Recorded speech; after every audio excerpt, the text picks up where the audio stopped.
सामने आ रही है। खोरी गांव में ड्रोन मैपिंग पूरी हो चुकी है और ड्रोन मैपिंग में पाया गया कि गांव में 6500 से ज्यादा अवैध निर्माण किया गया है।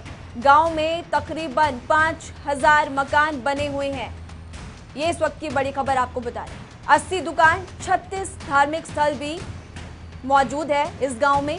5 स्कूल, 2 इंडस्ट्री, 800 कच्चे मकान भी इस पूरे गांव में बसे हुए हैं।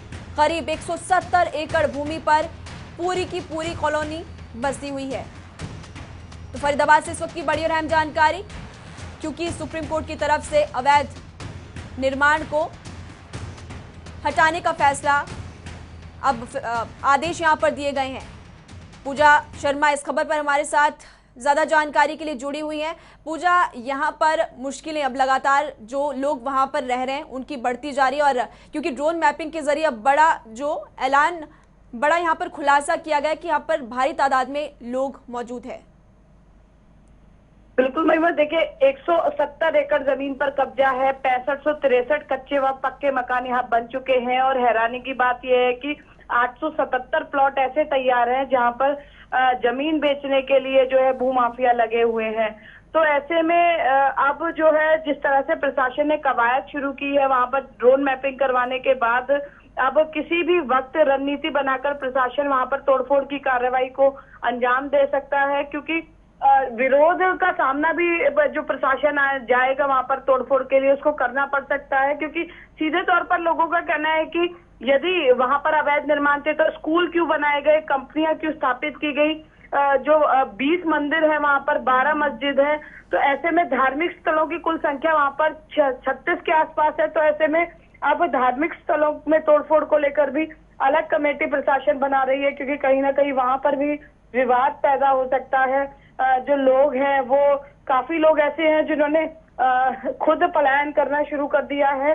संगम विहार दिल्ली की तरफ वो ट्रक में सामान लादकर रुक कर रहे हैं, लेकिन बहुत सारी संख्या में महिमा ऐसे भी लोग हैं जो वहां से टस से मस होने को तैयार नहीं है। और उन्होंने सीधे तौर पर कहा है कि जब वर्ष 2016 में कोर्ट ने ही आदेश दिए थे कि पुनर्वास किया जाए, उसके बाद आशियानों को उजाड़ा जाए, तो अब फिर उनके साथ इस तरह की ज्यादती क्यों की जा रही है?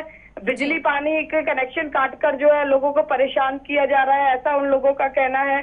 खून पसीने की कमाई, पूरी गांव की जमीन बेचकर यहाँ भूमाफियाओं से लोगों ने जमीन खरीदी थी। तो ऐसे में काफी जो है वहां पर तनाव की स्थिति बनी हुई है। लोग डरे हुए भी हैं, सहमे हुए भी हैं। साथ ही अनेक लोग ऐसे हैं जिनमें रोष व्याप्त है कि लगभग 50 सालों से ये कॉलोनी बसी हुई है, तो तब तक प्रशासन कहाँ सोया हुआ था। और देखिए महिमा, जब मैंने बताया कि 877 प्लॉट ऐसे तैयार है, यानी कि अगर सुप्रीम कोर्ट के अभी आदेश नहीं आते तो शायद इस भूमि पर भी आने वाले समय में और अधिक अतिक्रमण, अवैध निर्माण यहाँ पर हो जाते। तो काफी सड़कें यहाँ पर बनी हुई हैं। यदि यह निर्माण अवैध है तो यहाँ पर सड़कें कैसे और किस तरह से बनी हुई? तो प्रशासन इस मामले में हालांकि गुपचुप रणनीति के साथ काम कर रहा है, बहुत ही योजनाबद्ध तरीके से, ताकि एक साथ लोगों का जो है विरोध है उन्हें ना झेलना पड़े। तैयारियां पूरी कर ली हैं प्रशासन ने अपनी ओर से, और 2 दिन में जो ये सर्वे हुआ है, ड्रोन मैपिंग हुई है, इसकी रिपोर्ट सौंप दी जाएगी। तो बिल्कुल एग्जैक्ट स्थिति क्या है वहां की, उसमें यह देखा जाएगा कि कौन सा मकान कहाँ बना हुआ है, और उसी रणनीति के साथ जो है तोड़फोड़ की कार्रवाई की जाएगी। और आपको बता दें कि जब कुछ बिजली और पानी के कनेक्शन काटे गए तो उसके बाद लोगों ने वहां पर जाम लगाया, जिसको हटाने के लिए स्थानीय पुलिस को आंशिक बल का प्रयोग भी करना पड़ा। कई लोगों के खिलाफ मामले भी दर्ज किए गए हैं। तो ऐसे में अब प्रशासन फूंक फूंक कर कदम रख रहा है, क्योंकि यदि किसी तरह की तनावपूर्ण स्थिति बनती है, वहां पर कोई हिंसक घटना होती है, तो राजनीतिक रंग भी ये पूरा मामला ले सकता है गंभीर तरीके से। आम आदमी पार्टी के राज्यसभा सांसद सुशील गुप्ता ने भी मुलाकात की है। खोरी के जो लोग हैं, जो मोर्चा है, जो लगातार पीड़ित पक्ष का जो है मामला सुप्रीम कोर्ट में और अन्य कोर्ट्स में उठा रहा है, उनसे उन्होंने बातचीत की है। लेकिन अब स्थिति महिमा ये है कि लोग वहां से जाने को तैयार नहीं है काफी संख्या में, और प्रशासन अड़ा हुआ है कि सुप्रीम कोर्ट का ऑर्डर है तो किसी भी तरह की रियायत देने में अब प्रशासन जो है सक्षम नहीं है। तो आर पार की लड़ाई के मूड में लोग नजर आ रहे हैं। तो काफी मुश्किल भरा ये कदम हो सकता है प्रशासन का, जिसके लिए व्यापक स्तर पर लगातार जो है अधिकारियों के बीच में बैठकों का दौर जारी है।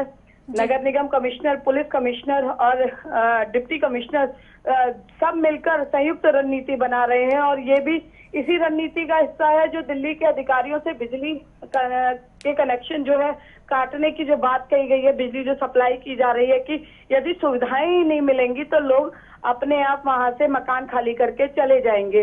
लेकिन उन लोगों के लिए बड़ा सवाल है और बहुत ही मुश्किल भरी ये स्थिति है कि कोरोना काल के बीच में उनके पास अब कहीं और मकान खरीदने के लिए भी पैसे नहीं है। तो वो अभी इस झुलसती हुई गर्मी में और कोरोना संक्रमण के बीच में, जो कि बच्चों के लिए थर्ड वेव बहुत घातक बताई जा रही है, आखिर अपने बच्चों को लेकर आखिर जाएंगे तो जाएंगे कहाँ? जी पूजा, आपने बिल्कुल सही कहा कि इस मुश्किल घड़ी में अब जो लोग यहाँ से जाने के लिए कहा गया कि वो कहाँ जाएंगे, ये भी बड़ा सवाल है। पूजा, शुक्रिया इस तमाम जानकारी के लिए। तो इस वक्त की बड़ी खबर आपको बता रहे हैं, सर्वे किया गया गांव में, खुलासा हुआ है कि 5000 से ज्यादा मकान है, 80 दुकान, 36 धार्मिक स्थल भी यहाँ पर मौजूद और भारी संख्या में अवैध कॉलोनी यहाँ पर बनाई गई है।